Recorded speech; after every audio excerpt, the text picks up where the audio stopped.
El Rincón de Aquiles. Pensamiento crítico para cuestionar tus creencias y tratar de entender el mundo un poco mejor. Con David Valero y Sergio San Juan.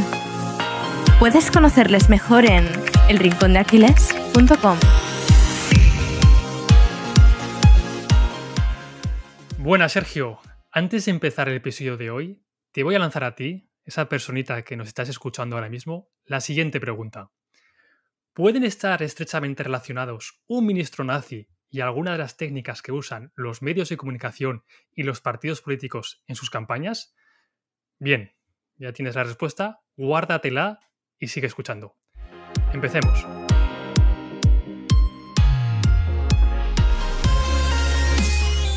No es ninguna sorpresa, Sergio, que los estados autoritarios siempre han aspirado a controlar al pueblo y a los individuos que lo componen. Aunque bueno, ya sabes que ellos prefieren verlos como un conjunto de masas. Moldear a su antojo los pensamientos de cada ser humano siempre ha sido una de sus principales metas a conquistar. Las técnicas de propaganda fueron las responsables de cubrir esta necesidad. Muchos de estos países tenían en nómina auténticos expertos en persuasión y manipulación. Entre todos ellos hay uno que destacó y consiguió que todo un país se rindiera a sus pies, o mejor dicho, a sus pensamientos y deseos. ¿Aún no sabes de quién estamos hablando? Te damos una pista. Nos encontramos en el centro de Europa a mitades del siglo pasado, más concretamente en el Tercer Reich alemán. Estamos hablando del ministro nazi alemán Paul Joseph Goebbels y de cómo éste jugó un papel indispensable en el alzamiento del Partido Nacionalsocialista en Alemania, años antes de comenzar la Segunda Guerra Mundial. Y antes de seguir, Sergio, ¿qué te parece si nos cuentas un poco más sobre la vida de este peculiar villano de la historia? Paul Joseph Goebbels fue ministro de Educación Popular y Propaganda del Partido Nacional Socialista. Teorizó y creó sus famosos principios y métodos de propaganda que le sirvieron para construir el mensaje del partido nazi. Y la verdad es que muy mal no le fue. Su aspecto físico era muy peculiar. Estaba cojo y encima era bastante bajito. Y junto a sus ardientes discursos que protagonizaba, eran dos de sus características más recordadas. Goebbels era un nazi de los de verdad.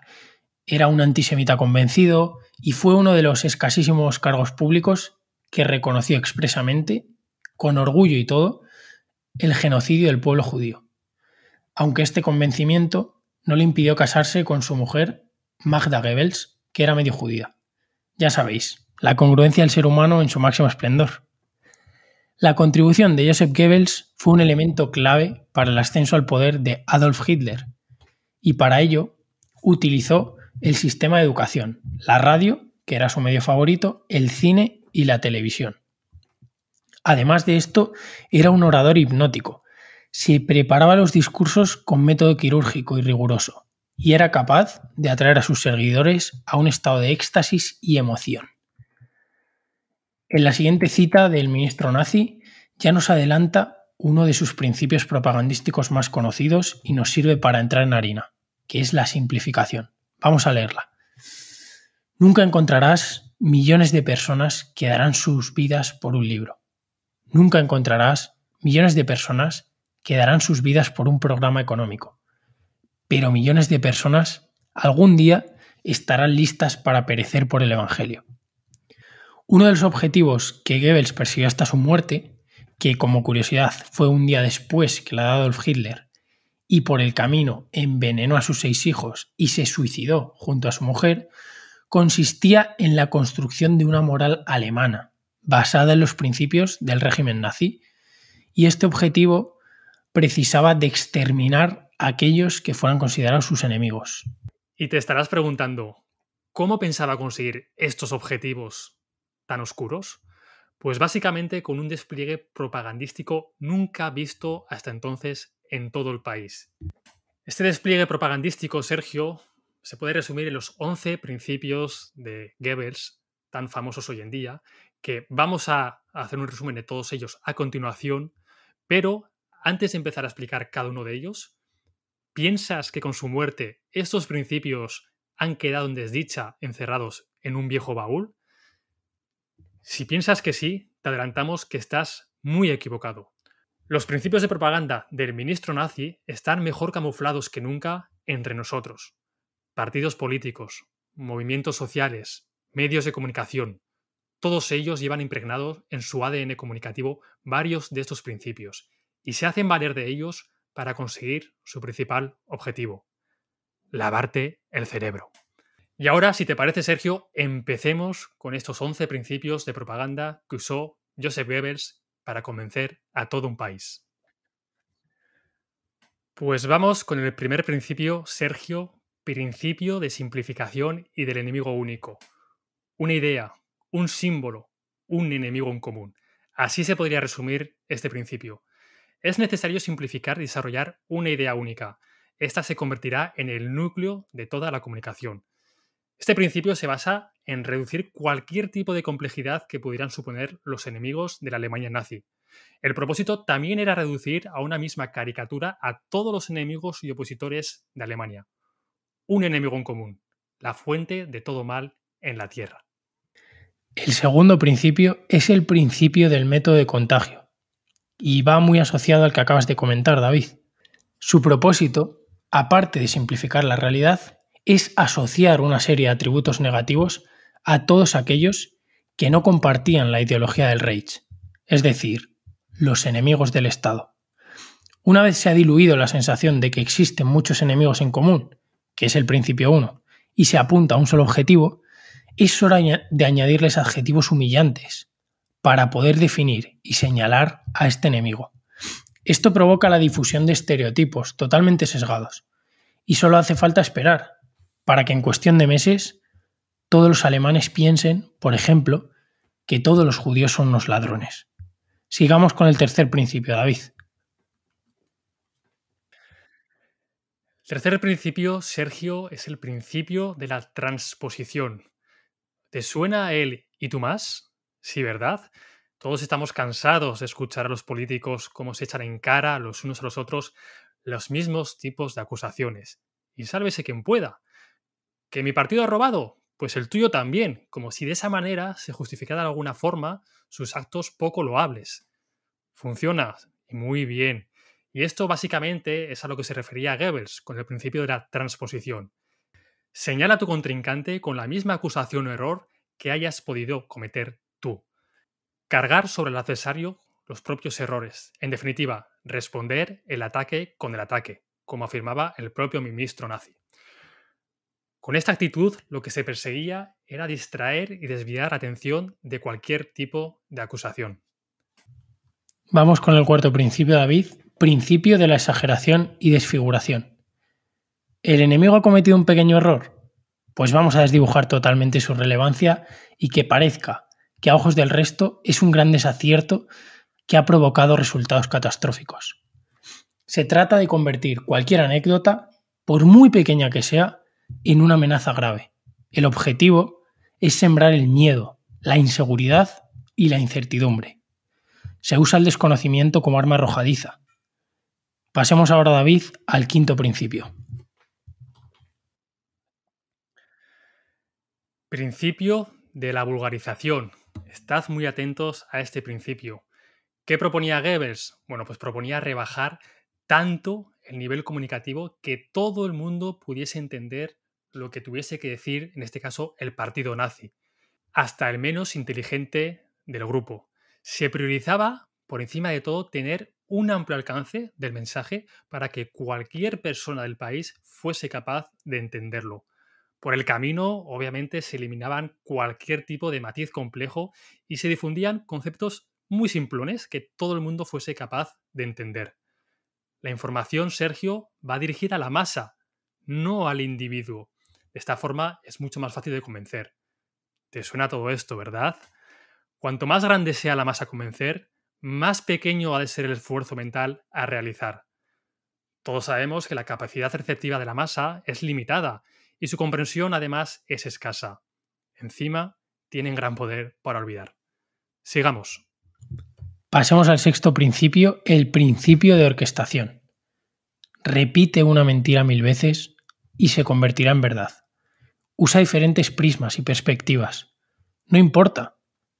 pero transmite la misma idea, sea cierta o sea falsa, de manera repetitiva.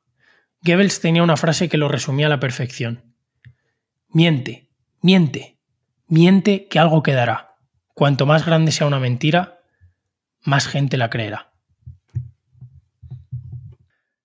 ¿Te suena todo esto que estamos diciendo, verdad? Bueno, pues aún no hemos acabado, acabamos de pasar el Ecuador y vamos a por el séptimo principio, el de la renovación. Abruma a tu rival con tantas acusaciones que sea imposible defenderse de todas ellas. Y si lo hace, habrá quedado entonces relegado a una situación de irrelevancia y el público ya no tendrá ningún interés en lo que tenga que decir. Sencillo, Sergio, pero muy eficaz. Pues sí, David. Y pasamos al octavo principio, el principio de la verosimilitud. Toda la información tiene que estar sustentada por el mayor número de fuentes posibles. Por ello, Goebbels no tardó en prohibir cualquier medio de comunicación que no comulgase con las ideas del partido. De hecho, llegó hasta el punto de censurar medios afines al régimen nazi. Solo podía existir un canal de comunicación. No podía haber filtraciones. No debían existir los matices. Este principio también acuña la idea de camuflar mentiras y verdades a medias, dentro de una noticia objetivamente cierta, haciendo que sea mucho más digerible para el público objetivo, para ese oyente, para el pueblo. La propaganda debe limitarse a un número pequeño de ideas, pero esas ideas deben repetirse incansablemente, presentarlas una y otra vez, desde diferentes perspectivas, siempre convergiendo en la misma respuesta, en el mismo concepto, sin fisuras y sin dudas. Vamos, Sergio, a por el antepenúltimo principio de Goebbels, principio de la silenciación. No solo basta con hacer propaganda de las ideas propias para que toda la maquinaria de propaganda funcione como una orquesta sinfónica, también es necesario silenciar cualquier tipo de noticia positiva sobre los rivales, usando, obviamente, los propios medios afines. Es fundamental tener un control y un absoluto dominio de los tempos y la tergiversación para saber cuándo se debe silenciar una noticia. Es decir, saber cuándo postergar una noticia para difundirla en otro momento donde pueda hacer mucho más daño a los enemigos. Vamos con el principio número 10, Sergio. Nos acercamos al final, David, y el principio número 10 es el principio de la transfusión. Este principio básicamente se basa en aprovechar ese odio que ya existe, cuya raíz se hunde en el acervo cultural y social, para posteriormente verterlo de manera directa sobre quienes se oponen de alguna manera al régimen, sobre esos enemigos únicos que habíamos encontrado con el primer principio. En definitiva, hacemos uso de la historia de una sociedad o de una nación y conectamos de manera directa con el contrincante a través del uso de analogías. Vamos, Sergio, con el último principio de la unanimidad. Todas las ideas que se desean difundir deben de gozar del consenso de todo el pueblo para que de esa forma puedan acogerlas como propias al sintonizar con la opinión de sus semejantes. Esto también te suena, ¿verdad? Este principio se apoya del conformismo social, al que atribuye una enorme capacidad para la persuasión, especialmente entre aquellos que desconfían de su propio criterio. Bueno, Sergio, después de haber escuchado los 11 principios de propaganda del ministro nazi Joseph Goebbels, ¿piensas que ya nadie los utiliza? Bueno, David, pues creo que ha quedado bastante claro que estos principios siguen vigentes en la actualidad. De hecho, nuestro oyente habrá pensado en más de un ejemplo concreto en su día a día. Y, por ejemplo, los medios de comunicación, a través de las fake news, que buscan esa manera de manipular a las masas. Otro ejemplo, los partidos políticos, que vomitan de forma continuada información sesgada, manipulada y que señalan a cualquier tipo de posición como si fuera el origen de todos los males y de todos los problemas. O, por ejemplo, los movimientos sociales dogmatizados, de los que hablamos en uno de los episodios anteriores, que simplifican el origen de una injusticia hasta tal punto de que crean una caricatura de ella.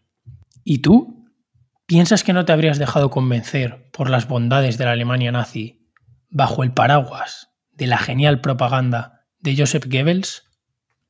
Bueno, Sergio, lo dejamos por aquí con esta pregunta que has lanzado. Cada uno, después de escuchar este episodio, que saque sus propias conclusiones. Nos vemos el próximo miércoles. Con una nueva entrevista. Si te ha gustado este episodio, compártelo. Puede que a alguien le sirva. Y si quieres estar al tanto de todo lo nuevo, no te olvides de seguirnos en redes sociales y en nuestra web, elrincondeaquiles.com.